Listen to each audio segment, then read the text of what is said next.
नमस्कार। राधे राधे। जय श्री कृष्णा। भगवान श्री हरि विष्णु की कृपा आप और माता तुलसी का आशीर्वाद आप सभी पर बना रहे। आज की यह कथा केवल तुलसी के पौधे पर जल चढ़ाने की एक सामान्य धार्मिक परंपरा की बात नहीं करती, बल्कि उस रहस्य की ओर ले जाती है जिसे हमारे घरों की पुरानी परंपराओं ने पीढ़ी दर पीढ़ी संभाल कर रखा है। आपने अपने घर में, अपने माता पिता के घर में या किसी मंदिर के आंगन में तुलसी का पौधा जरूर देखा होगा। सुबह कोई व्यक्ति उठता है, स्नान करता है और सबसे पहले तुलसी के पास जाकर जल चढ़ाता है। कई लोग तुलसी के सामने दीपक जलाते हैं, हाथ जोड़ते हैं और फिर अपने दिन की शुरुआत करते हैं। लेकिन क्या आपने कभी सोचा है कि आखिर तुलसी को इतना विशेष स्थान क्यों दिया गया? क्यों भगवान विष्णु की पूजा तुलसी के बिना अधूरी मानी जाती है? और सबसे बड़ा सवाल, तुलसी पर जल चढ़ाने से वास्तव में क्या बदलता है? कहते हैं कि एक बार भगवान श्री कृष्ण से उनके एक भक्त ने यही प्रश्न पूछा था। भक्त ने कहा, प्रभु, यदि कोई मनुष्य आपके नाम का जाप करता है, मंदिर में पूजा करता है, दान करता है, फिर भी उसके घर में शांति नहीं आती, तो क्या केवल तुलसी पर जल चढ़ाने से उसके जीवन की कठिनाइयाँ दूर हो सकती हैं? श्री कृष्ण मुस्कुराए। उन्होंने तुरंत उत्तर नहीं दिया। कुछ क्षण तक शांत रहे और फिर बोले, तुम्हें तुलसी पर चढ़ाया गया जल दिखाई देता है, लेकिन उस जल के पीछे छिपी भावना दिखाई नहीं देती। भक्त ने पूछा, प्रभु, क्या जल में कोई रहस्य है? श्री कृष्ण ने कहा, रहस्य जल में नहीं, उस भाव में है जिसके साथ जल चढ़ाया जाता है। बस यहीं से एक ऐसी बात शुरू हुई जिसने उस भक्त की सोच हमेशा के लिए बदल दी। कहा जाता है कि उस समय श्री कृष्ण ने उसे एक उदाहरण दिया। उन्होंने कहा, मान लो किसी के पास सोने का बड़ा कलश है, लेकिन उसके मन में अहंकार भरा है। दूसरी ओर किसी गरीब के पास मिट्टी का छोटा सा पात्र है जिसमें केवल थोड़ा सा जल है, लेकिन वह व्यक्ति पूरे विश्वास और प्रेम से तुलसी को अर्पित करता है। तुम्हें क्या लगता है, मेरे लिए दोनों में से कौन सा अर्पण अधिक मूल्यवान होगा? भक्त ने कहा, प्रभु, निश्चित रूप से वह जल जिसमें प्रेम है। श्री कृष्ण बोले, यही तुलसी का पहला रहस्य है। लेकिन कहानी अभी शुरू हुई थी। बहुत समय पहले एक छोटे से गांव में माधव नाम का एक व्यक्ति रहता था। उसके पास बहुत अधिक धन नहीं था। घर मिट्टी का था, आंगन छोटा था और परिवार में उसकी वृद्ध माँ और उसकी छोटी बेटी रहती थी। माधव सुबह खेत पर जाता और शाम को लौटता। जीवन साधारण था, लेकिन उसके घर के आंगन में तुलसी का एक पौधा था। वह पौधा उसकी माँ ने वर्षों पहले लगाया था। माधव की माँ रोज सुबह उठकर तुलसी को जल देती थी। वह तुलसी के सामने दीपक जलाती थी और कहती, माता, मेरे घर में धन भले ना देना, लेकिन मेरे बच्चों के मन में भगवान का विश्वास कभी कम मत होने देना। माधव कभी कभी माँ की बात सुनकर मुस्कुरा देता था। वह सोचता था कि माँ भी ना जाने कैसी बातें करती रहती है। उसे लगता था कि जीवन मेहनत से चलता है, तुलसी के पौधे से नहीं। एक वर्ष गांव में बहुत कठिन समय आया। बारिश कम हुई, खेत सूखने लगे। जिन लोगों के पास पैसा था उन्होंने किसी तरह अनाज खरीद लिया, लेकिन माधव के घर में धीरे धीरे राशन खत्म होने लगा। एक दिन उसकी बेटी ने पूछा, बाबा, आज खाना नहीं बनेगा क्या? माधव ने अपनी बेटी की ओर देखा और कुछ नहीं कहा। उस रात उसने घर के बाहर बैठकर आसमान की ओर देखा। उसके मन में पहली बार भगवान से शिकायत आई। उसने कहा, मैंने कभी किसी का बुरा नहीं किया, मेहनत की, किसी का हक नहीं छीना, फिर मेरे घर में ही यह परीक्षा क्यों? तभी उसकी माँ धीरे धीरे बाहर आई। उसने माधव को देखा और बोली, बेटा, भगवान से शिकायत करनी है तो कर ले, लेकिन तुलसी को पानी देना मत छोड़ना। माधव झुंझलाकर बोला, माँ, घर में पानी पीने के लिए बचाना मुश्किल है और आप तुलसी को पानी देने की बात कर रही हैं। माँ चुप हो गई। कुछ देर बाद उसने कहा, तुलसी को दिया गया हर जल भगवान के लिए नहीं होता बेटा, कभी कभी वह हमारे अपने मन के सूखेपन को दूर करने के लिए होता है। माधव ने उस रात पहली बार अपनी माँ की बात को गंभीरता से लिया। अगली सुबह घर में पीने के लिए थोड़ा सा पानी बचा था। माधव ने लोटा उठाया, वह तुलसी के पास गया। उसके हाथ काँप रहे थे। उसने तुलसी की ओर देखा और मन ही मन कहा, मुझे नहीं पता यह सही है या नहीं, लेकिन माँ कहती है कि विश्वास मत छोड़ना। उसने थोड़ा सा जल तुलसी की जड़ में डाल दिया और फिर वह खेत चला गया। अब यहाँ कहानी में एक ऐसा मोड़ आया जिसकी किसी ने कल्पना नहीं की थी। उस दिन खेत के रास्ते में माधव को एक बूढ़ा यात्री मिला। बूढ़ा बहुत थका हुआ था। उसने पानी मांगा। माधव के पास खुद बहुत कम पानी था। एक पल के लिए उसने सोचा कि पानी दें या नहीं। फिर उसने अपना लोटा बूढ़े को दे दिया। बूढ़े ने पानी पिया और मुस्कुराकर कहा, तुम्हारे घर में तुलसी है? माधव चौंक गया। उसने पूछा, आपको कैसे पता? बूढ़े ने कहा, जिस घर का आदमी अपने पास कम होते हुए भी किसी प्यासे को पानी दे देता है, उसके आंगन में तुलसी जरूर होती है। माधव कुछ समझ नहीं पाया। बूढ़े ने जाते जाते केवल इतना कहा, आज शाम अपने घर की तुलसी के पास बैठना, तुम्हें अपने प्रश्न का उत्तर मिलेगा। शाम को माधव घर लौटा। बूढ़ा कहीं दिखाई नहीं दिया। माधव तुलसी के पास बैठ गया। उसने देखा कि पौधा सूखने लगा था। उसने अपनी बेटी को बुलाया और कहा, कल से इसे थोड़ा थोड़ा पानी देना। माँ दूर से यह सब देख रही थी। उसकी आंखों में आंसू थे।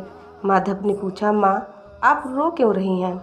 माँ बोली, क्योंकि आज पहली बार तू तुलसी को पौधा समझकर नहीं, विश्वास समझकर देख रहा है। यही तुलसी का दूसरा रहस्य है। तुलसी पर जल चढ़ाने की परंपरा केवल जल डालने की प्रक्रिया नहीं है। यह मनुष्य को प्रतिदिन याद दिलाती है कि जीवन में कितना भी संकट आए, श्रद्धा का दीपक बुझने नहीं देना चाहिए। लेकिन अब सवाल आता है कि भगवान श्री कृष्ण से तुलसी का संबंध इतना गहरा क्यों माना गया? पुराणों और वैष्णव परंपराओं में तुलसी को भगवान विष्णु और श्री कृष्ण की अत्यंत प्रिय माना गया है। तुलसी को वृंदा के रूप में भी स्मरण किया जाता है और भगवान के चरणों में तुलसी दल अर्पित करने की परंपरा बहुत पुरानी है। इसी कारण भक्त तुलसी को केवल एक पौधे के रूप में नहीं देखते, बल्कि उसे भगवान की भक्ति से जोड़कर देखते हैं।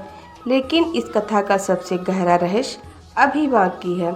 कहा जाता है कि श्री कृष्ण ने अपने भक्त से कहा था, तुलसी को जल देने वाला व्यक्ति यदि यह सोचता है कि अब उसके सभी दुख समाप्त हो जाएंगे, तो उसने तुलसी की भावना को समझा ही नहीं। भक्त ने पूछा, तो फिर तुलसी पर जल चढ़ाने का फल क्या है? श्री कृष्ण बोले, फल सबसे पहले तुम्हारे भीतर दिखाई देगा। भक्त ने पूछा, कैसे? श्री कृष्ण ने कहा, जो मनुष्य रोज तुलसी के सामने खड़ा होता है, उसे रोज अपने भीतर झांकने का अवसर मिलता है। वह अपने दिन की शुरुआत भगवान के स्मरण से करता है। धीरे धीरे उसका मन बदलता है, क्रोध कम होता है, वाणी पर नियंत्रण आता है और वह अपने कर्मों के प्रति सजग होने लगता है। यानी तुलसी का रहस्य बाहर से ज़्यादा भीतर का है। लेकिन अब एक दूसरी कथा सुनिए। एक नगर में देवकी नाम की एक स्त्री रहती थी। उसके घर में बहुत धन था, बड़ा मकान था, नौकर चाकर थे, लेकिन घर में शांति नहीं थी। पति पत्नी के बीच रोज झगड़ा होता। बेटा माँ की बात नहीं मानता। घर में छोटी छोटी बात पर क्रोध हो जाता। एक दिन देवकी की मुलाकात अपनी पड़ोस की वृद्ध महिला से हुई। वृद्धा ने पूछा, बेटी तुम्हारे घर के आंगन में तुलसी है? देवकी ने कहा, हाँ, लेकिन उससे क्या? वृद्धा ने कहा, उसके पास बैठकर 5 मिनट भगवान का नाम लिया करो। देवकी ने कहा, मेरे पास इतना समय नहीं है। वृद्धा मुस्कुराई और बोली, समय नहीं है या मन नहीं है? देवकी चुप हो गई अगले दिन उसने पहली बार तुलसी के पास बैठकर 5 मिनट बिताए। कोई बड़ा चमत्कार नहीं हुआ, घर में झगड़ा फिर भी हुआ, लेकिन उस दिन जब उसके पति ने गुस्से में कुछ कहा, देवकी ने जवाब देने से पहले थोड़ी देर रुककर सोचा। बस इतना ही बदला था। कुछ दिनों बाद वही छोटी छोटी बातें जो पहले बड़े झगड़े बन जाती थी, धीरे धीरे कम होने लगी। देवकी ने एक दिन वृद्धा से पूछा, माँ जी, तुलसी मेरा घर कैसे बदल दिया? वृद्धा ने कहा, तुलसी ने नहीं बदला, तुलसी ने तुम्हें हर दिन अपने मन को बदलने का अवसर दिया। यह बात याद रखने योग्य है।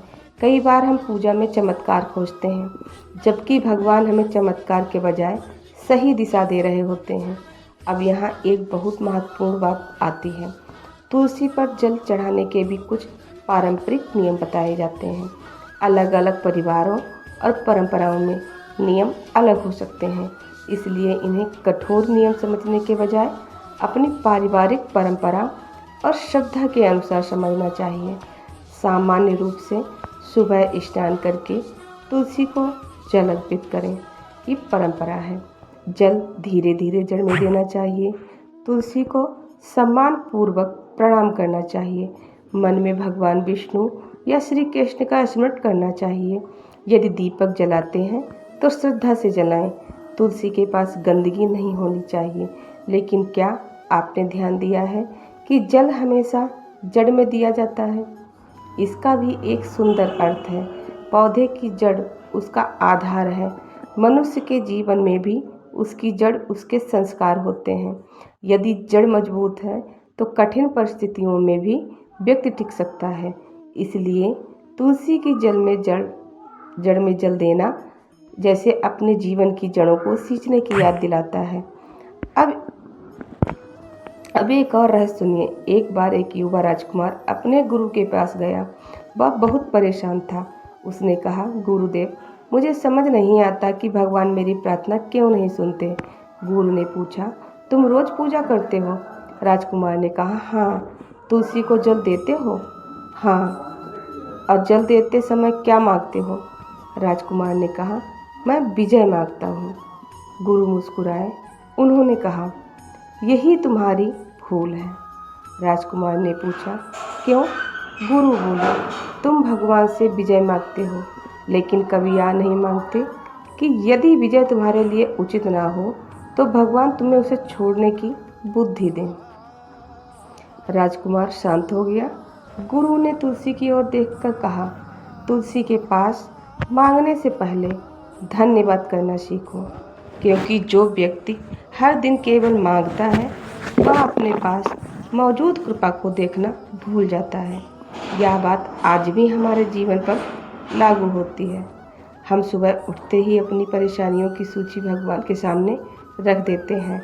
नौकरी चाहिए, धन चाहिए, बीमारी दूर हो, घर में खुश सुख हो, बच्चों का भविष्य अच्छा हो, व्यापार चले। लेकिन कभी कभी हमें केवल इतना कहना चाहिए, हे भगवान, जो मिला है उसके लिए धन्यवाद, और जो नहीं मिला उसे स्वीकार करने की बुद्धि दीजिए।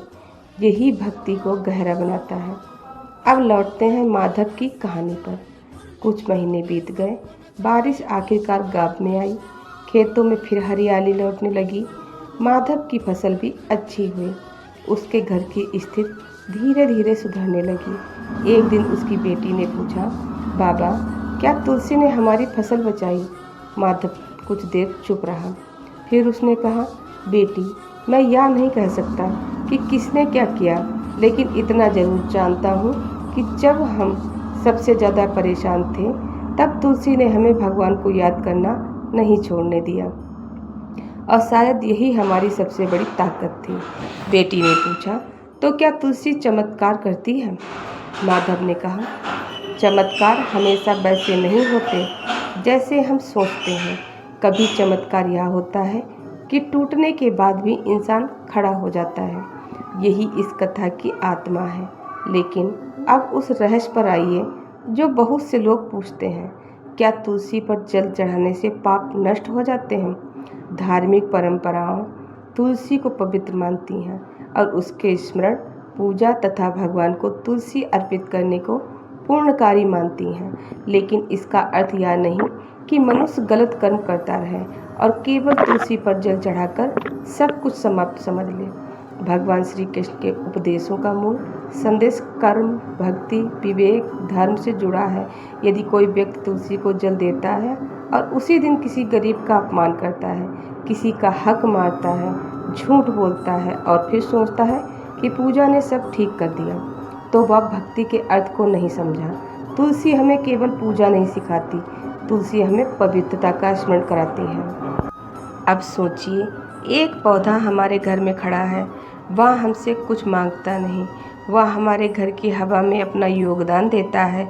उसकी हरियाली हमें प्रकृति से जोड़ती है और हमारी धार्मिक परंपरा उसे भगवान की भक्ति से जोड़ देती है। इसलिए तुलसी का सम्मान केवल धार्मिक भावना नहीं, प्रकृति के प्रति सम्मान की भावना भी बन जाती है। इसलिए हमारे पूर्वजों ने घर के आंगन में तुलसी को स्थान दिया। अब एक बहुत सुंदर प्रसंग आता है। कहा जाता है कि भगवान श्री कृष्ण से एक बार रुक्मिणी ने पूछा, नाथ, संसार में ऐसा क्या है जिसे आप सबसे अधिक प्रेम करते हैं? श्री कृष्ण ने मुस्कुराकर कहा, भक्ति। रुक्मिणी ने पूछा, और भक्ति का सबसे सरल रूप? श्री कृष्ण बोले, जहाँ मन सच्चा हो वहाँ छोटी सी वस्तु भी मेरे लिए बहुत बड़ी हो जाती है। इसी भावना को तुलसी से जोड़ा जाता है।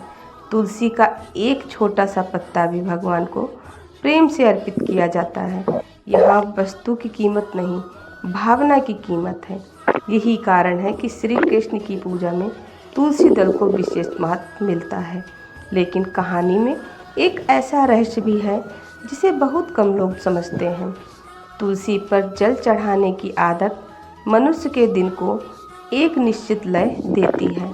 सुबह उठना, शरीर को स्वच्छ करना, भगवान का स्मरण करना, प्रकृति के सामने कुछ क्षण रुकना और फिर दिन शुरू करना। यह पूरा क्रम मन को स्थिर करने में सहायता कर सकता है। आज हमारा जीवन बहुत तेज हो गया है। सुबह आँख खुलते ही फोन, संदेश, काम, चिंता और भाग दौड़ शुरू हो जाती है। लेकिन हमारे घर की तुलसी हमें जैसे रोक कर कहती है, पहले कुछ क्षण अपने भीतर देखो। और शायद यही कारण है कि पुरानी परंपराओं में छोटे छोटे दैनिक कर्मों को इतना महत्व दिया गया। अब एक और कथा। एक गांव में एक बूढ़ा किसान था, हरिदास। उसकी पत्नी का देहांत हो चुका था। उसका एक बेटा शहर में रहता था और सालों में कभी कभार घर आता था। हरिदास रोज तुलसी को जल देता था। एक दिन उसका बेटा शहर से आया और बोला, बाबा, आप अब बूढ़े हो गए हैं, यह सब पूजा पाठ छोड़ दीजिए। तुलसी को पानी देने से क्या मिलेगा? हरिदास ने कहा, मुझे कुछ नहीं चाहिए। बेटे ने पूछा, फिर क्यों करते हैं?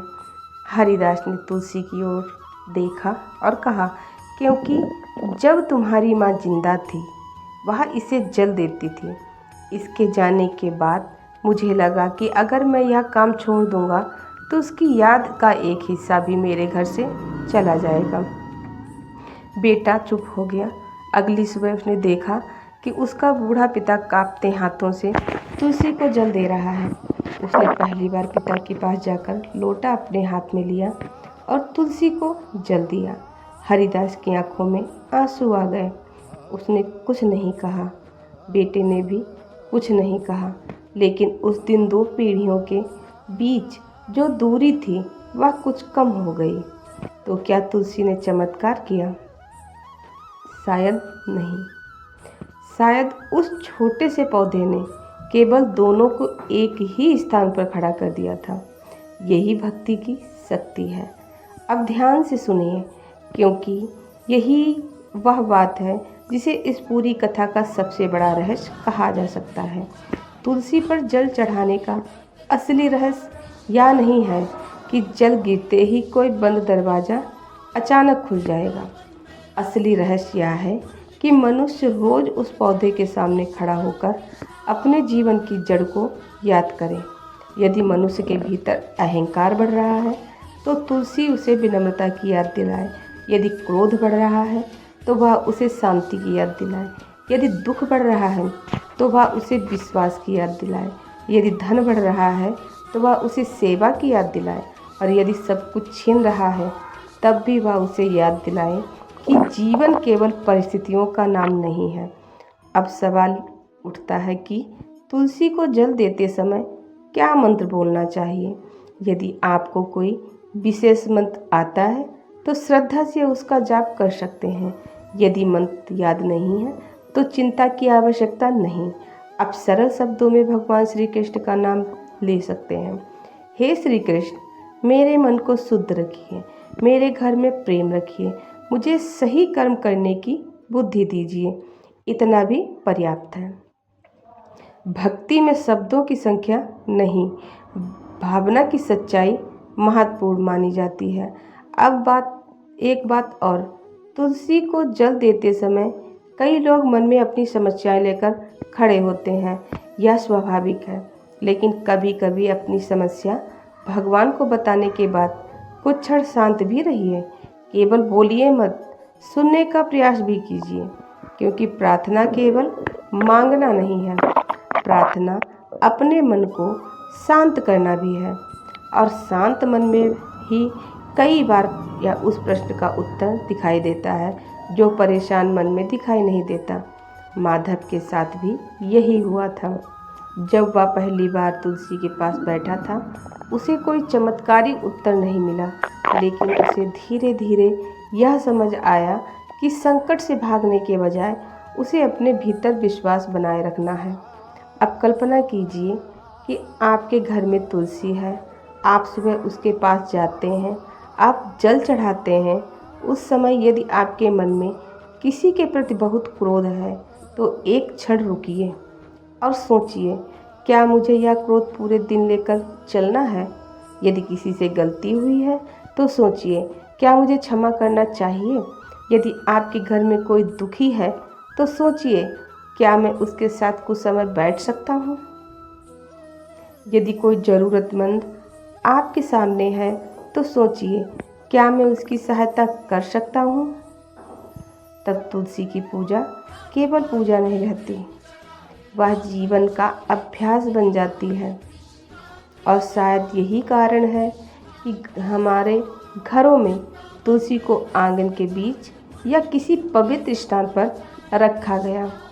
अब उस भक्त के पास लौटते हैं जिसने श्री कृष्ण से तुलसी का रहस्य पूछा था। भक्त ने अंत में पूछा, प्रभु, यदि कोई व्यक्ति बहुत साधारण है, उसे बड़े मंत्र नहीं आते, उसे शास्त्रों का ज्ञान नहीं है, तो क्या उसकी भक्ति भी स्वीकार होगी। श्री कृष्ण ने कहा, यदि उसका मन सच्चा है तो उसे मेरे पास आने के लिए बड़े शब्दों की आवश्यकता नहीं। भक्त ने पूछा, और यदि वह रोज तुलसी को जल देता है लेकिन मन में कोई विशेष भावना नहीं होती। श्री कृष्ण बोले, तो वह धीरे धीरे भावना पैदा करे। कोई भी पौधा एक दिन में बड़ा नहीं होता, वैसे ही भक्ति भी एक दिन में गहरी नहीं होती। रोज़ थोड़ा थोड़ा प्रेम, रोज़ थोड़ा शरण और रोज़ थोड़ा सा अच्छा कर्म, यही भक्ति को बड़ा बनाते हैं। यही बात बहुत गहरी है। हम अक्सर चाहते हैं कि एक दिन पूजा करें और उसी दिन जीवन बदल जाए, लेकिन जीवन में स्थायी परिवर्तन छोटे अभ्यासों से आता है। रोज़ थोड़ा संयम, रोज़ थोड़ा सत्य, रोज़ थोड़ा सेवा भाव, रोज़ थोड़ा भगवान का स्मरण और रोज़ अपने भीतर की गलतियों को समझने का साहस। यही तुलसी का रहस्य है। अब यदि कभी आपकी तुलसी सूख जाए तो घबराइए मत और इसे किसी अशुभ घटना या निश्चित संकेत मत मानिए। पौधे को भी मौसम, पानी, मिट्टी, धूप और देखभाल की आवश्यकता होती है। तुलसी की देखभाल श्रद्धा से कीजिए, लेकिन हर प्रकृति घटना को डर से जोड़ना आवश्यक नहीं। भक्ति डर नहीं देती, भक्ति मन को मजबूत करती है। यह बात विशेष रूप से याद रखें। भगवान को प्रसन्न करने के लिए भय से पूजा करने की आवश्यकता नहीं, प्रेम से पूजा कीजिए। तुलसी के पास जाकर यह मत सोचिए कि अगर मैंने आज जल नहीं दिया तो भगवान नाराज हो जाएंगे। इसके बजाय यह सोचिए कि आज मुझे भगवान को याद करने का एक सुंदर अवसर मिला है। जब भावना बदलती है तब पूजा का अर्थ भी बदल जाता है। अब एक अंतिम कथा सुनिए। एक वृद्ध महिला थी जिसका नाम गौरी था। उसका पूरा जीवन संघर्ष में बीता। पति जल्दी चले गए, बच्चे ने अपना जीवन अलग बना लिया। वह अकेली रहती थी। उसके घर में एक तुलसी का पौधा था। एक दिन तेज आंधी आई और तुलसी का पौधा गिर गया। गौरी बहुत दुखी हुई। उसने उसे उठाया, मिट्टी ठीक की और फिर उसे सहारा देकर खड़ा कर दिया।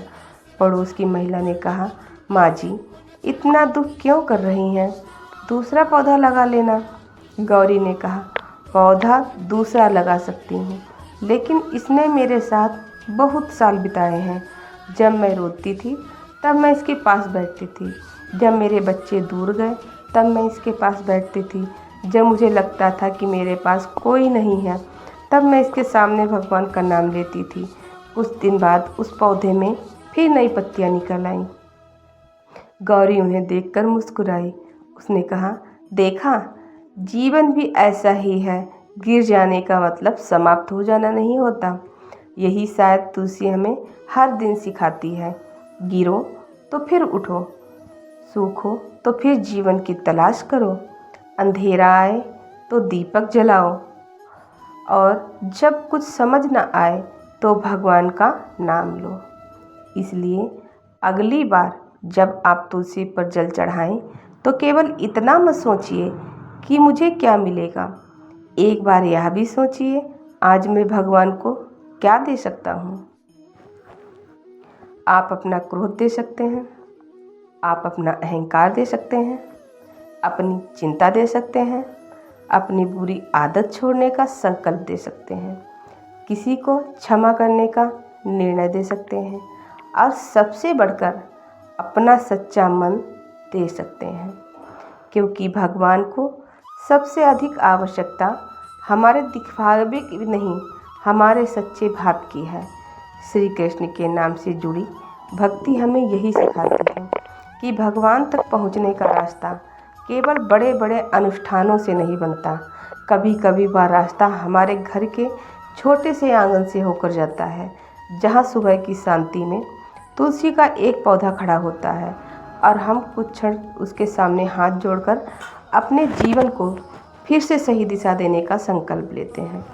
तो आज से जब भी तुलसी पर जल चढ़ाएं, जल्दबाजी मत कीजिए, कुछ क्षण रुकिए, भगवान श्री कृष्ण को याद कीजिए, अपने माता पिता को याद कीजिए, अपने घर के बुजुर्गों को याद कीजिए जिन्होंने आपको यह परंपरा सिखाई, और फिर मन में कहिए, हे श्री कृष्ण, मेरे घर में केवल धन नहीं, सद्बुद्धि दीजिए, केवल सुख नहीं, संतोष दीजिए, केवल सफलता नहीं, सही मार्ग दीजिए। मेरे मन से अहंकार हटाइए, मेरी वाणी को मधुर बनाइए, मेरे कर्मों को ऐसा बनाइए जिससे किसी को दुख न पहुँचे, और जब जीवन में कठिन समय आए तब मेरा विश्वास कमज़ोर ना हो। यही प्रार्थना तुलसी के पास कीजिए, क्योंकि तुलसी का सबसे बड़ा रहस्य शायद यही है कि वह हमें हर सुबह भगवान के पास लौटने का एक छोटा सा बहाना देती है। और जब मनुष्य बार बार भगवान के पास लौटता है तो धीरे धीरे उसका जीवन भी बदलने लगता है। हो सकता है आपकी समस्या उसी दिन समाप्त ना हो सकता है आपकी इच्छा तुरंत पूरी ना हो सकता है परिस्थितियां वैसी ही रहें, लेकिन यदि आपकी सोच बदल गई, आपका मन मजबूत हो गया, आपका व्यवहार बदल गया और आपने सही कर्म करना शुरू कर दिया, तो समझिए कि परिवर्तन शुरू हो चुका है। और यही वह सत्य है, रहस्य है, जिसे समझे बिना हम तुलसी पर जल चढ़ाने की परंपरा को केवल एक रस्म समझ लेते हैं। तुलसी केवल आंगन में खड़ा एक पौधा नहीं, भक्त के लिए वह स्मरण है, वह श्रद्धा है, वह भगवान के चरणों तक पहुंचने वाली भक्ति का प्रतीक है। और वह हमें बार बार याद दिलाती है कि जीवन में चाहे कितनी भी गर्मी क्यों ना हो, विश्वास की जड़ें जीवित रहें, तो हरियाली फिर लौट सकती है। इसलिए तुलसी को जल देते समय एक बात जरूर याद रखिए, जल तुलसी की जड़ तक जाता है, लेकिन उसका संदेश हमारे मन तक पहुंचना चाहिए। और जब मन बदलता है तभी जीवन बदलता है। राधे राधे। जय श्री कृष्ण। जय तुलसी माता। भगवान श्री हरि विष्णु और माता तुलसी की कृपा आप सभी के घर पर बनी रहे। आपके परिवार में प्रेम रहे, मन में शांति रहे और आपके जीवन में सही कर्म करने की शक्ति बनी रहे। और यदि आपके घर में तुलसी का पौधा है तो आज उसके सामने कुछ क्षण खड़े होकर केवल एक बार पूरे मन से श्री कृष्ण का नाम जरूर लीजिए, क्योंकि हो सकता है जिसे आप केवल एक छोटा सा पौधा समझ रहे हैं वही आपको कल आपके अपने भीतर छिपे उस विश्वास का दर्शन करा दे जिसे आप जीवन की भागदौड़ में कहीं पीछे छोड़ आए हैं। राधे राधे। जय श्री कृष्ण। जय तुलसी माता।